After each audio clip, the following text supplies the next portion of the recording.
I stepped off the bus at Terminal 5, adjusting the strap of my duffel bag as the diesel fumes hit me. 3 months of unemployment had drained my savings down to almost nothing, and this cargo run to Alaska represented the difference between making rent next month and sleeping in my car. The recruiter had been vague about details over the phone, mentioning only that they needed an experienced deckhand for a 2-week round trip to Anchorage. Walking through the industrial maze of shipping containers and loading cranes, I followed the slip numbers until I found berth 47. The Nereus sat low in the water, her hull streaked with rust and her paint job clearly several years overdue for touching up. She looked like she'd been working these waters for decades, maybe longer. Not exactly the modern vessel I'd hoped for, but work was work. A handful of longshoremen were finishing up the loading process, their voices carrying across the water as they secured the last few containers. I checked my watch. 4:30 p.m., right on schedule. The ship would be leaving within the hour, according to my paperwork. "You Thompson?" I turned to see a tall, broad-shouldered man coming from the gangplank. He had to be in his 50s, with salt and pepper hair and a thick beard that showed more gray than black. A long scar ran from his left temple down to his jawline, and his steel blue eyes looked at me with an intensity that made me want to check if my shirt was buttoned correctly.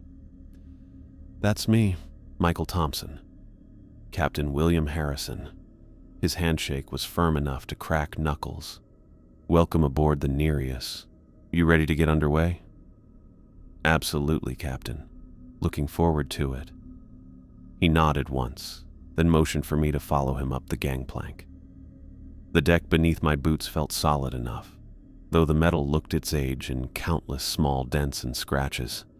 Everything about the ship suggested she'd seen plenty of hard use over the years. "I'll show you to your quarters in a minute," Captain Harrison said as we walked toward the superstructure. "But first, there's something important we need to discuss." He took me to a small office just off the main deck, closing the door behind us. The space was cramped but organized, with charts and shipping manifests pinned to corkboards on every wall. He pointed for me to take a seat in one of the 2 metal chairs facing his desk. "Thompson, I'm going to give you some instructions that might sound unusual, but I need you to understand something. These aren't suggestions or guidelines. They're rules, and following them exactly could save your life." I moved in the uncomfortable chair, wondering what kind of operation I'd signed up for. "What do you mean, save my life?" Instead of answering directly, Captain Harrison opened his desk drawer and pulled out a piece of paper. He slid it across to me, a handwritten list in careful block letters. "Read these, memorize them, and never, under any circumstances, share them with the other crew members." I picked up the paper, noting how the captain's pen had pressed hard enough into the surface to leave indentations. 5 rules were listed in numbered order. 1. Never throw anything overboard, no matter how small or seemingly insignificant. 2. Do not go on deck between 2 a.m. and 3 a.m. for any reason. 3. If you hear a woman sobbing anywhere on the ship, immediately lock yourself in the nearest room and wait until the sound stops completely. 4. Always verify that crew members have visible faces before approaching or speaking to them. 5. If the power goes out and you hear a child crying, you have exactly 10 minutes to find me. If you cannot locate me within that time, barricade yourself in the nearest secure location until the power returns. I read through the list twice, certain this had to be some kind of initiation prank. "Captain, with all due respect, what exactly are you talking about? Verify crew members have faces? This sounds like something out of a horror movie." His expression didn't change. "I'm talking about survival, Thompson. Those rules aren't negotiable, and they're not up for discussion. Follow them exactly as written, or you won't make it home." The dead seriousness in his voice made my stomach tighten. "Are you saying the ship is dangerous? Because if there's some kind of safety issue, the ship is perfectly seaworthy from an engineering standpoint. Hull's solid, engines run fine, navigation equipment works as expected. This is about something else entirely." "Something else like what?" Captain Harrison stood up, his chair scraping against the metal floor. "Like I said, follow the rules exactly. That's all you need to know for now."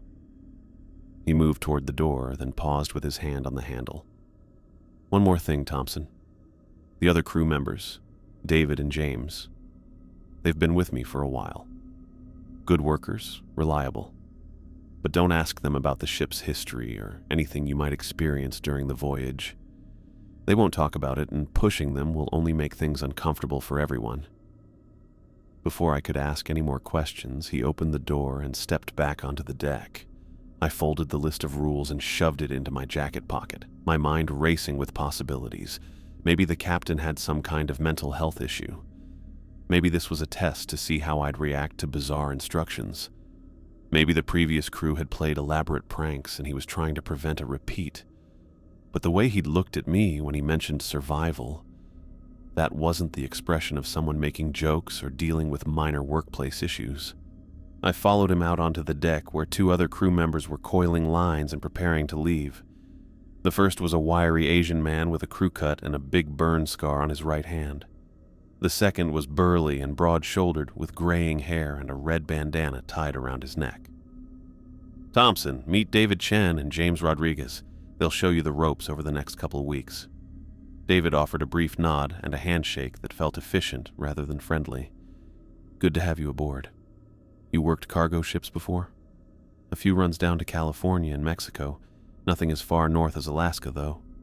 "Alaska's different," James said, adjusting his bandana. "Weather can turn nasty without much warning this time of year." I waited for either of them to mention anything about the rules or the captain's warnings, but they both seemed focused on the normal business of getting underway. David showed me to my quarters, a small cabin with a narrow bunk, a locker, and a tiny sink. Basic but functional. "Dinner's at 6 in the galley," he said. "We'll go over duty schedules and safety procedures after we clear the harbor." When he left, I sat on the edge of the bunk and pulled out the list of rules again. Reading them in the privacy of my cabin made them seem even more weird. Never throw anything overboard. What was the worst that could happen? A pollution fine? Don't go on deck between 2 and 3 in the morning. Maybe there was some kind of automated equipment that ran during those hours. But the other 3 rules made no sense at all. Women crying, crew members without faces, children crying during power outages.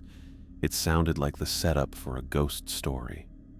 The ship's engines rumbled to life beneath me, vibrations traveling through the hull and into my bones. I could hear the crew calling to each other as they prepared to cast off from the dock. Through my small porthole, I watched the Seattle waterfront begin to slide past as we moved out into Elliott Bay. Whatever I'd gotten myself into, there was no backing out now. The job paid well enough to cover 2 months of rent and utilities. Plus, I'd already committed to the full round trip. I'd just have to play along with the captain's strange rules and hope things made more sense once we got underway. I tucked the list back into my pocket and headed up to the galley for dinner. David and James were already there, working through plates of what looked like beef stew and bread rolls. The galley was small but clean, with a few tables bolted to the floor and a serving window that connected to an even smaller kitchen. "How's the cabin?" James asked as I got in line for food. "Fine. Cozy, but that's what I expected." I accepted a bowl of stew from whoever was working the kitchen, another crew member I hadn't met yet. "How long have you 2 been working this route?" David and James exchanged a quick look that lasted maybe half a second, but I caught it. "Long enough to know what we're doing," David said. "The Nereus is a good ship," James added. "Captain Harrison runs a tight operation. Stick to your duties and follow orders. You'll do fine." I waited for them to elaborate, maybe share some stories about previous runs or mention interesting ports they'd visited. Instead, they both focused on their food, the conversation dying as quickly as it had started. Outside the galley windows, the Seattle skyline was growing smaller as we headed north through Puget Sound. The sun hung low on the horizon. In a few hours, we'd be out in the open ocean, committed to this voyage whether I understood what I'd signed up for or not. The rules felt odd in my pocket. 5 bizarre instructions that made no logical sense, but Captain Harrison's expression when he'd handed them to me, that had been the look of a man who'd seen things he couldn't or wouldn't explain. I finished my stew in silence, listening to the steady rhythm of the engines and the occasional voice from the crew preparing for our journey north to Alaska. I was checking the tie-down straps on a row of containers when I first heard it. A woman crying somewhere deep in the ship. The sound drifted through the cargo hold like it was coming from the metal walls themselves, soft but unmistakable. I stopped what I was doing and listened, trying to pinpoint where it was coming from.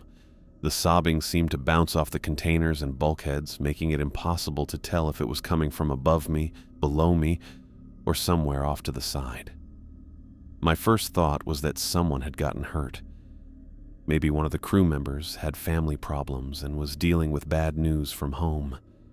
It happened on long voyages. People got calls about sick relatives or relationship troubles, and sometimes they needed to find a quiet corner to break down. I set down my flashlight and moved toward what I thought was the source of the sound. But as I walked between the container rows, the crying seemed to move with me. Not like someone was walking around, but like it was coming from multiple directions at once, bouncing through the ventilation system or the hull itself. Then I remembered the list in my pocket. Rule number 3 hit me like a punch to the gut. If you hear a woman sobbing anywhere on the ship, immediately lock yourself in the nearest room and wait until the sound stops completely. I pulled the folded paper out and read the rule again by the beam of my flashlight, even though I'd memorized every word 3 days ago. The captain's block letters stared back at me, as serious and uncompromising as when he'd first handed me the list. The sobbing continued, rising and falling like whoever was crying couldn't catch their breath. It sounded so real, so full of genuine anguish, that every instinct I had screamed at me to find this person and help them. What kind of person hears someone in distress and hides in a closet? I looked around the cargo hold until I spotted a storage room built into the bulkhead about 20 feet away. The door was heavy steel with a wheel lock, the kind designed to keep water out during rough seas. I jogged over and yanked it open, revealing a cramped space filled with emergency supplies and spare parts. The crying grew louder as I stepped inside, like whoever was making the sound knew I was trying to get away from them. I spun the wheel lock from the inside, sealing myself in the windowless room with nothing but my flashlight for company. The storage room smelled like motor oil and rust, with barely enough space for me to sit down among the boxes of equipment. I turned off the flashlight to save the battery and found myself in complete darkness, listening to the sound of a woman weeping somewhere outside these walls.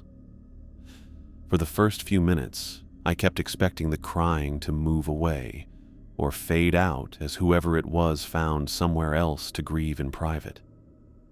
Instead, it seemed to get closer. The sound pressed against the door like something was standing right outside, sobbing directly into the metal. I checked my watch, 11:15 p.m. The woman, if it was a woman, cried with a desperate intensity that made my skin crawl. Sometimes it sounded like she was hyperventilating, gasping for air between sobs. Other times it faded to quiet whimpering, like she was trying to muffle the sound. But it never stopped completely, and it never moved away from my door. 20 minutes passed, then 30. My legs were cramping from sitting in the cramped space, and I kept having to resist the urge to unlock the door and help whoever was out there. The rational part of my brain kept insisting this was ridiculous. I was hiding from someone who clearly needed assistance. But another part of me, the part that had noticed how David and James avoided talking about the ship's history, knew something wasn't right about this situation. The crying changed around 11:45, becoming more frantic and desperate. It sounded like whoever was making the noise was right outside the door, pressing against it and sobbing uncontrollably. I could almost feel the vibrations through the steel, like hands were beating against the other side. I turned my flashlight back on and checked my watch obsessively, willing the minutes to pass faster. The beam shook in my hand. Whether from the ship's movement through the choppy water or my own nerves, I couldn't tell.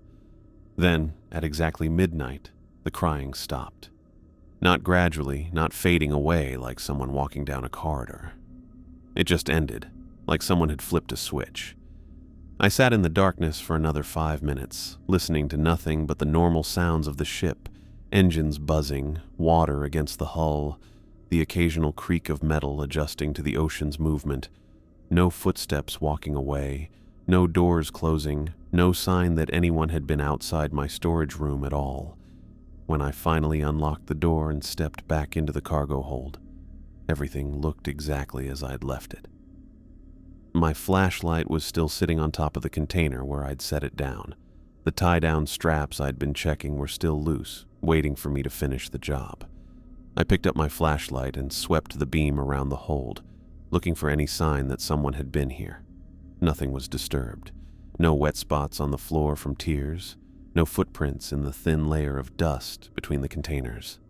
The whole space felt normal again, just another cargo hold on another night shift. I finished checking the tie-downs, my hands working automatically while my mind tried to process what had just happened. Maybe I'd imagined it. Maybe the combination of fatigue, stress about the new job, and the captain's weird rules had made me hear things that weren't there. But I knew what I'd heard. That crying had been real, even if I couldn't explain where it came from or why it stopped so abruptly. I was coiling up the last inspection cable when I heard voices coming from the direction of the engine room. David and James were talking in low tones as they worked on something mechanical, their conversation too quiet for me to make out specific words. I grabbed my gear and headed in their direction, curious to see if they'd heard anything unusual. "How's it going down here?" I asked as I approached them. David looked up from the gauge he was reading. "Fine, just routine maintenance checks. Everything running smooth tonight?" I tried to make the question sound casual. "Yeah, no problems," James said, adjusting something with a wrench. "You get those containers secured?" "Just finished." I hesitated, then decided to test the waters. "Quiet night." Both of them nodded and went back to their work. Neither mentioned hearing crying or sobbing or anything out of the ordinary. They seemed completely focused on their tasks, like this was just another normal shift aboard the Nereus. I watched them work for a few more minutes, waiting for some sign that they'd experienced what I had. Maybe they'd make a comment about strange acoustics in the ship, or mention that sound carried weirdly through the ventilation system. Something to acknowledge that, yes, we'd all heard a woman crying for nearly an hour, but it was no big deal. Nothing. Either they genuinely hadn't heard anything, or they were following the same advice Captain Harrison had given me about not discussing unusual experiences with other crew members. I left them to their maintenance work and headed back to my quarters. When I'd first read those instructions, they'd seemed like elaborate hazing or the paranoid ramblings of someone who'd spent too much time at sea. Now I understood they were survival instructions. Whatever I'd heard in that cargo hold, it wasn't human. Real people don't cry for an hour without moving, don't press against doors without leaving any trace of their presence, and don't stop making noise as abruptly as flipping a switch. I sat on my narrow bunk and pulled out the list again, reading each rule carefully in the yellow light of my cabin's single bulb. Never throw anything overboard. Don't go on deck between 2 and 3 a.m. Lock yourself away if you hear a woman sobbing. Verify crew members have faces. Find the captain within 10 minutes if the power goes out and you hear a child crying. 3 days ago, these had seemed like the bizarre ravings of someone who'd been at sea too long. Now they read like a field manual for surviving something that shouldn't exist. I folded the paper and put it back in my pocket, making sure it was secure. Whatever was happening aboard the Nereus, Captain Harrison had given me the tools to survive it. I just had to be smart enough to follow his instructions exactly, no matter how much my instincts told me to do otherwise. The ship rolled gently as we continued north through the dark waters off British Columbia, carrying us closer to Alaska and whatever other encounters awaited us on this voyage. The Gulf of Alaska stretched endlessly around us, gray waters rolling beneath an equally gray sky as we got closer to Kodiak Island. A week had passed since the incident with the crying woman, and I'd thrown myself into ship duties with the kind of focus that came from knowing I needed to stay busy to avoid thinking too hard about what I'd experienced. The routine helped. Check cargo tie-downs, look over safety equipment, assist with navigation when needed. David and James treated me like any other crew member now, no longer watching to see how I'd handle the basic tasks. Captain William remained distant but professional, occasionally nodding approval when he caught me working efficiently. The weather had turned rougher as we pushed further north. The Nereus handled the swells well enough, but I could feel the difference in how she moved through the water.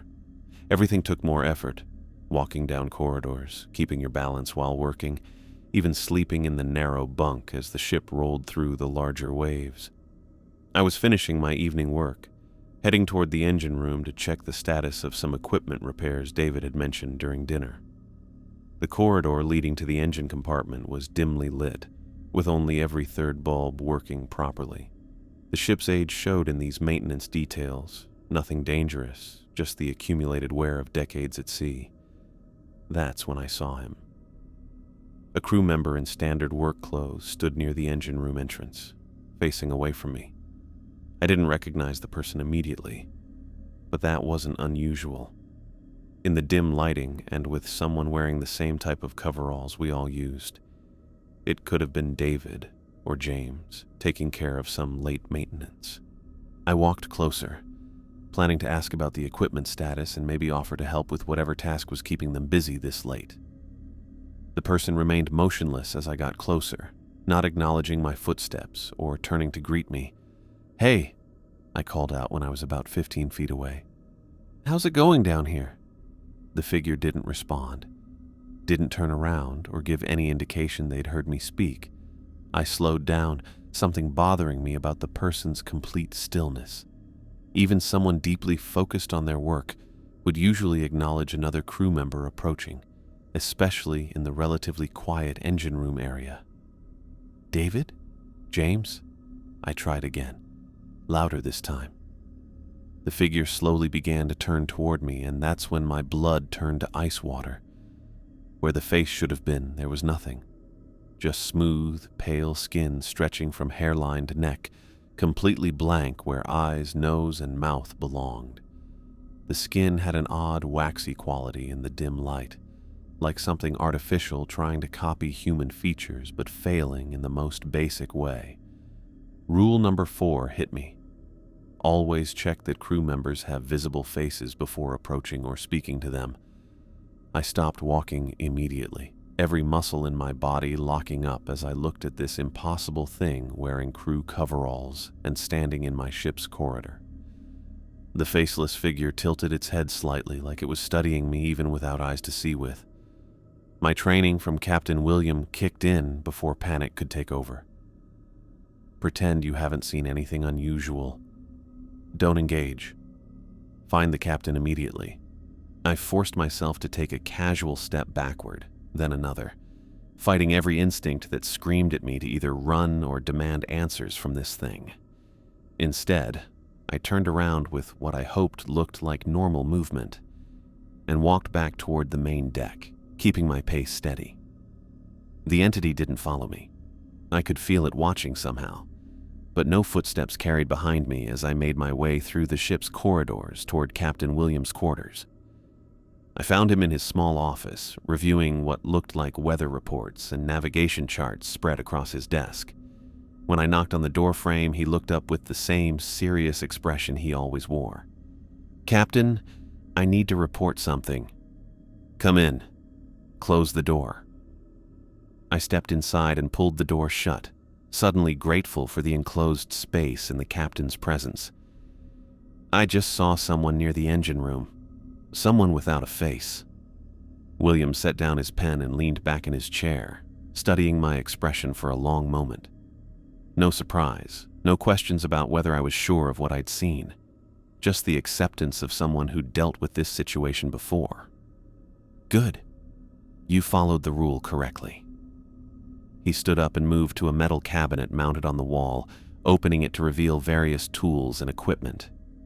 He selected a heavy crowbar, testing its weight in his hands. "Show me where." We walked back through the ship in silence, the captain carrying the crowbar like he knew how to use it.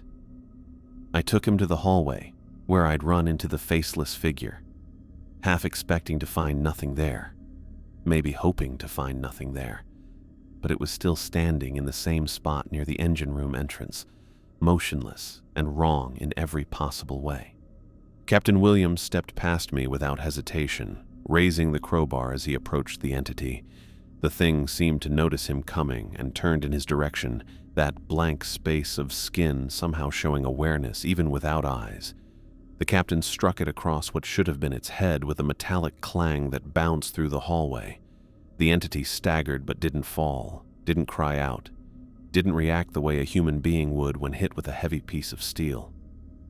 William struck it again, then again, each blow landing with the same dull impact.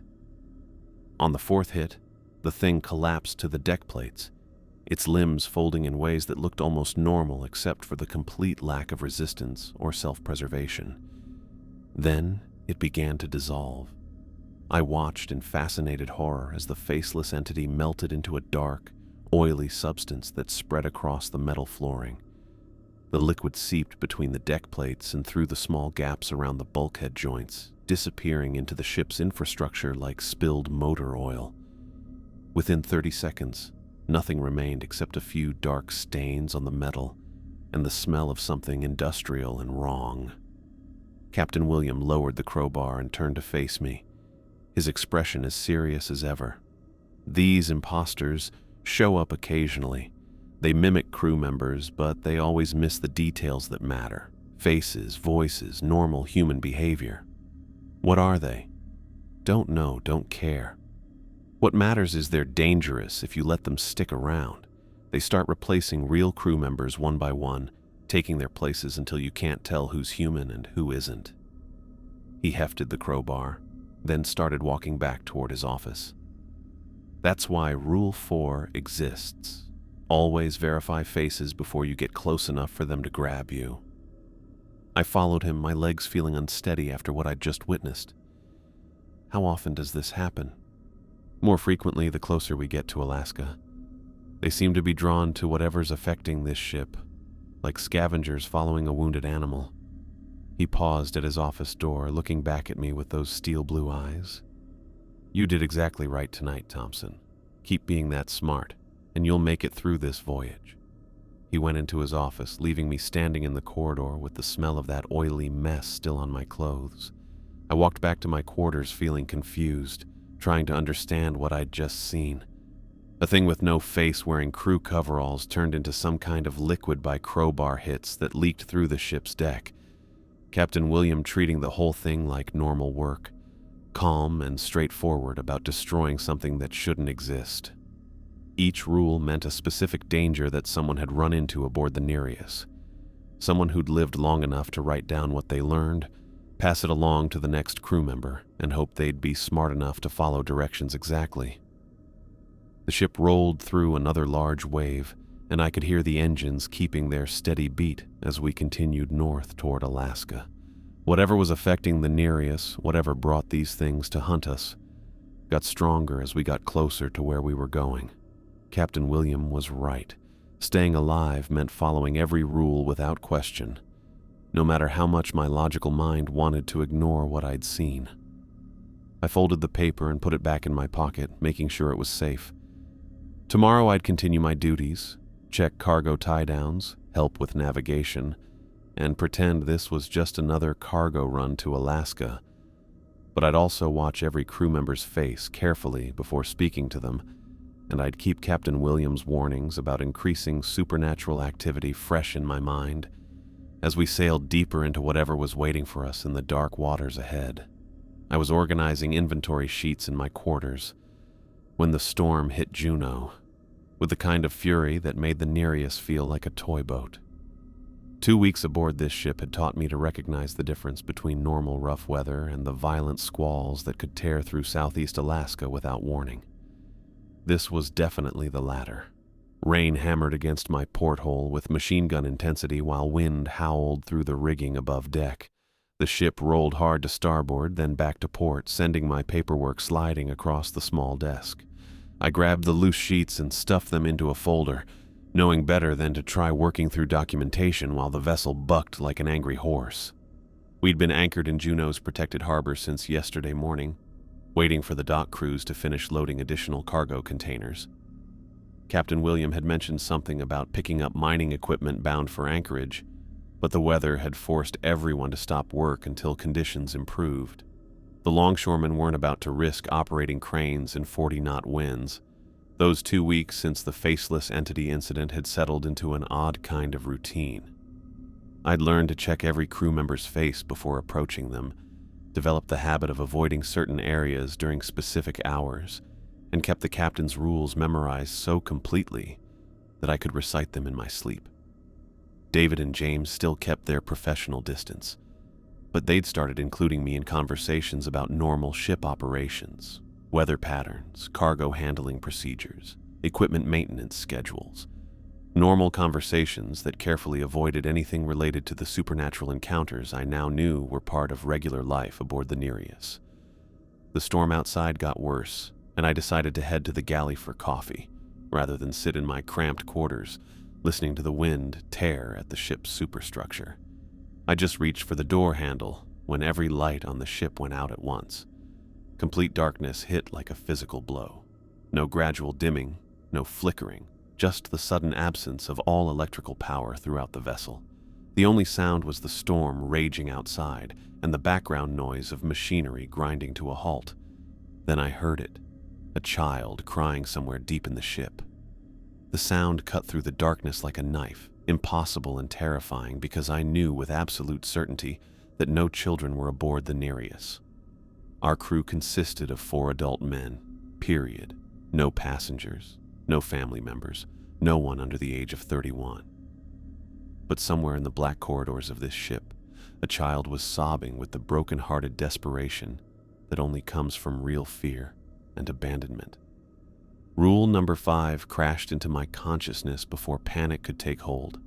If the power goes out and you hear a child crying, you have exactly 10 minutes to find the captain. If you can't locate him within that time, barricade yourself in the nearest secure location until power returns. I fumbled for my phone, thumbing on the flashlight function and casting a weak beam around my quarters. The digital clock read 11:47 p.m. 10 minutes meant 11:57 was my deadline to find Captain William or find somewhere safe to hide. The child's crying continued as I opened my door and stepped into the corridor, the sound bouncing through the ship's ventilation system in a way that made it impossible to determine the source. My phone's light barely penetrated the darkness, creating a small bubble of visibility that moved with me as I headed toward the captain's quarters. The first place to check was his office near the bridge. I moved quickly but carefully through corridors I'd memorized over the past 2 weeks, using my free hand to steady myself against the walls as the ship continued rolling through the storm. The crying grew louder as I climbed the stairs toward the upper decks, like whatever was making the sound was tracking my movement through the ship. Captain Williams' office was empty. I swept my phone's light across his desk, chair, and the navigation chart still spread across the work surface, but found no sign of him. The room felt abandoned, like no one had been there for hours. Check. 11:49, 8 minutes remaining. I headed for the bridge, thinking he might be trying to coordinate with port authorities about the power outage or monitoring weather conditions. The wheelhouse was equally empty, all the navigation equipment dark and silent. Through the windows, I could see the lights of Juneau flickering through the storm, confirming that the power failure was isolated to our ship. The child's sobbing had changed, becoming more frantic and desperate. It sounded closer now, like whatever was making the noise was following me through the ship's corridors. Check. 11:51. 6 minutes left. I ran toward the galley, thinking Captain William might be checking on emergency supplies or trying to locate backup power equipment. The beam of my phone's light bounced wildly as I moved, casting jumping shadows on the walls that made every corner look like it might be hiding something dangerous. empty galley, empty crew quarters. I checked David's cabin and James's cabin, both vacant. Either they were elsewhere on the ship dealing with the power failure, or they'd already found secure locations to wait out whatever was hunting through these darkened corridors. Check. 11:54. 3 minutes. The crying had evolved into something that hurt to listen to, not just the sound of a frightened child, but something deeper and more wrong. Like the sobbing was being filtered through vocal cords that weren't quite human. Close enough to fool you initially, but increasingly disturbing the longer you heard it. I headed toward the engine room, the last logical place Captain William might be working to restore power. But the corridors felt different now, longer and more confusing than they should have been. My phone's light seemed weaker, struggling to penetrate darkness that pressed against me like something alive. Check. 11:55. 2 minutes left. Heavy footsteps bounced through the ship somewhere behind me, slow and deliberate. Not the quick movement of crew members responding to an emergency, but the methodical pace of something that knew exactly where it was going and had all the time in the world to get there. I gave up searching for the captain and looked around desperately for the nearest secure location. A supply closet 20 feet down the corridor caught my phone's beam. Heavy steel door with a wheel lock, the same type I'd used during the sobbing woman incident. Check. 11:56. 1 minute. I sprinted to the closet and yanked the door open, revealing a space crammed with cleaning supplies and maintenance equipment. The child's crying grew exponentially louder as I stepped inside. Like whatever was making the sound knew I was trying to escape and wanted to stop me. I spun the wheel lock from the inside just as my phone's clock hit 11:57. Immediately, something large slammed against the door from the outside. The impact shook the entire closet, rattling the supplies on the metal shelves and sending a spray of cleaning solutions across the floor. I pressed myself against the back wall, gripping my phone so tightly my knuckles ached. The child's crying had become something that made my skin crawl. Still recognizably the sound of a young voice, but distorted and wrong, like it was being produced by something that understood the concept of human crying, but couldn't quite replicate it correctly. Heavy scratching started against the door's exterior surface. Long, deliberate scrapes that suggested claws rather than fingernails. Whatever was out there was trying to tear through the steel, methodically working at the metal like it had done this before, and knew exactly how to get inside. Hours passed in that cramped space. The thing outside pressed against the door with enormous weight, occasionally moving position, and causing the entire frame to groan under the pressure. Sometimes the crying stopped completely, replaced by deep growling sounds that definitely didn't come from any human throat. I stayed absolutely motionless, breathing as quietly as possible and keeping my phone's light turned off to conserve the battery. The darkness felt total and oppressive, like being buried alive in a metal coffin while something monstrous tried to dig its way inside. The scratching continued intermittently, always in the same pattern. Long scrapes followed by pauses, then more scraping. Like the entity was testing different approaches, looking for weak spots in the door's construction, or experimenting with various techniques for breaking through. Around what felt like 3 a.m., the pressure against the door increased dramatically. The steel groaned and flexed inward, and for a terrifying moment I thought the lock mechanism might give way entirely. But the door held, and after several minutes of sustained force, whatever was outside seemed to give up and move away. The crying faded gradually, becoming more distant until it finally stopped altogether. The scratching noises ceased. Even the heavy breathing sounds that had been audible through the door disappeared, leaving only the storm outside and the normal creaking of the ship as it rode the swells. I waited another hour before checking the time on my phone. 4:30 a.m. Still no power, still complete darkness throughout the ship, but the immediate supernatural threat seemed to have passed, at least for now. When the lights finally came back on at 6:15 a.m., I nearly cried with relief. The sudden return of electrical power felt like being rescued from a nightmare, transforming the closet from a tomb back into an ordinary storage space. I unlocked the door carefully and stepped into the corridor, immediately noticing the damage to the outside surface. Deep gouges ran vertically down the steel door in parallel lines, each scratch at least an inch deep and perfectly spaced like they'd been made by enormous claws. The metal around the lock mechanism was scored and dented, showing just how much force had been applied during the night. Whatever had been trying to get inside wasn't human, and it had come very close to succeeding. I found Captain William in the engine room an hour later, sitting on the deck with a nasty bruise across his forehead and dried blood on his temple. He looked up as I approached, his steel blue eyes focusing on me with obvious effort. "Thompson, good, you're alive." He accepted my help getting to his feet, moving like every muscle in his body ached. I got knocked unconscious trying to restore power. Something hit me from behind around midnight, and I didn't wake up until the generators came back online. I told him about following Rule 5, searching for him throughout the ship, and ultimately barricading myself in the supply closet. He listened without interruption, nodding occasionally as I described the hours of scratching and pressure against the door. "You did exactly right," he said when I finished. "That thing hunts during power outages when it can move through the ship without being seen. It mimics children's voices to draw people out of safe spaces, then..." He gestured at his head injury. "Sometimes it tries to eliminate anyone who might interfere with its hunting." We walked back to examine the damaged door together. Captain Williams studied the claw marks with professional interest, running his fingers along the deepest gouges. "These are getting more aggressive," he observed. "Usually they give up after a few hours. This one worked at your door most of the night. What would have happened if it got inside?"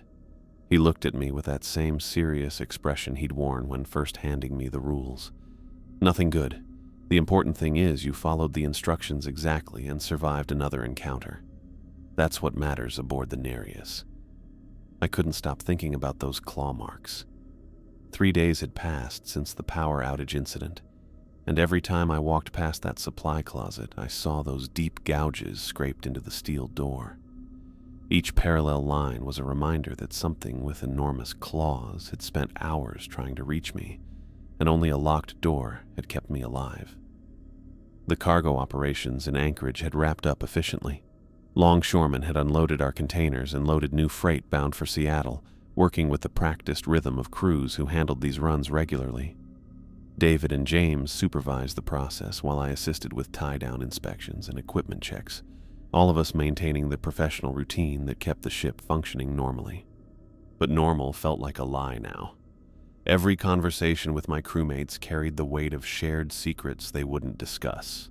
Every routine task happened against the backdrop of supernatural rules that governed our survival. The Nereus looked like any other aging cargo vessel, but I'd learned she was something far more dangerous. Captain Williams spent most of those 3 days in meetings with port authorities and shipping coordinators, handling the paperwork and logistics that came with international cargo runs. I caught glimpses of him through the wheelhouse windows, always serious and focused, treating this like any other business trip to Alaska. That professional front finally broke my patience on our last evening in port.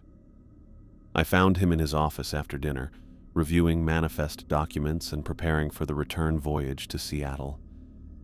The small space felt cramped with both of us inside, charts and shipping papers covering every available surface.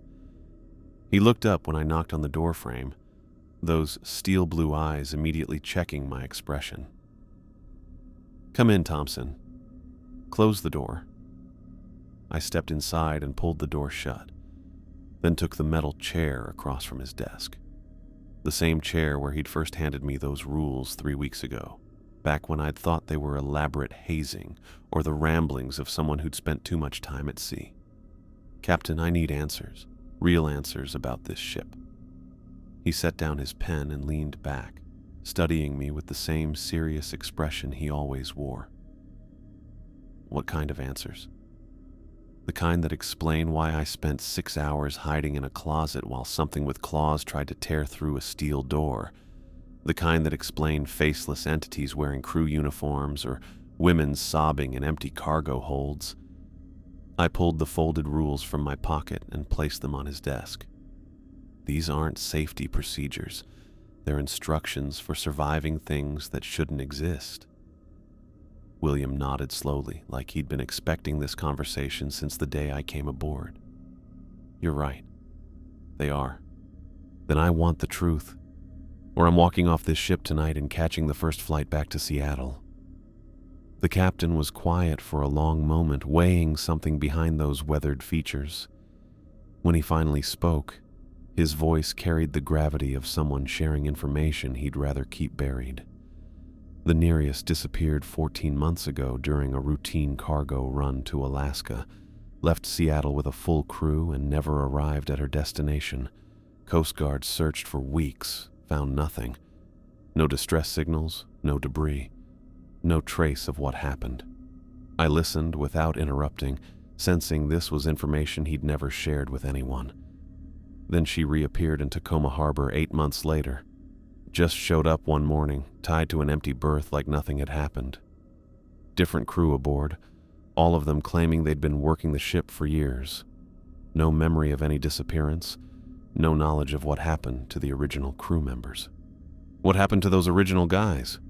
No one knows. They vanished completely like they never existed. The new crew. He gestured toward the door, indicating David and James somewhere else on the ship. They'd found the rules written in various places throughout the vessel, scraps of paper hidden in lockers, carved into bulkheads, even scratched into the paint of storage compartments. Captain William opened his desk drawer and pulled out several pieces of paper, spreading them across the surface.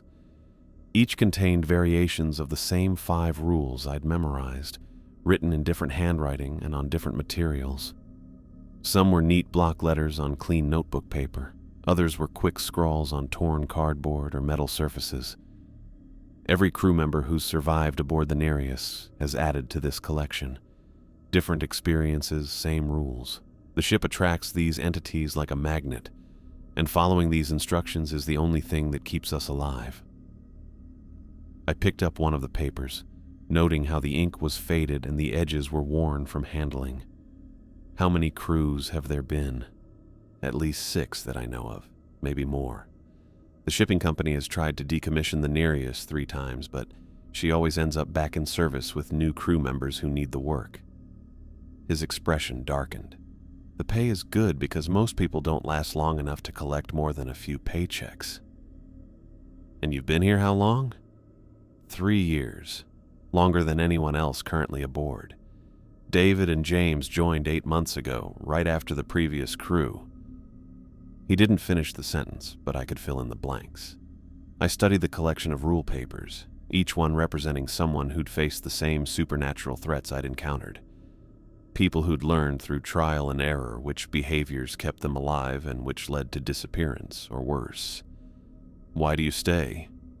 Captain William gathered the papers and returned them to his drawer. Same reason you're considering it. Work is work, and this pays better than anything else available to someone with my background. Plus, someone needs to train new crew members how to survive. Otherwise, they die within the first week. The reality of that responsibility filled the small office.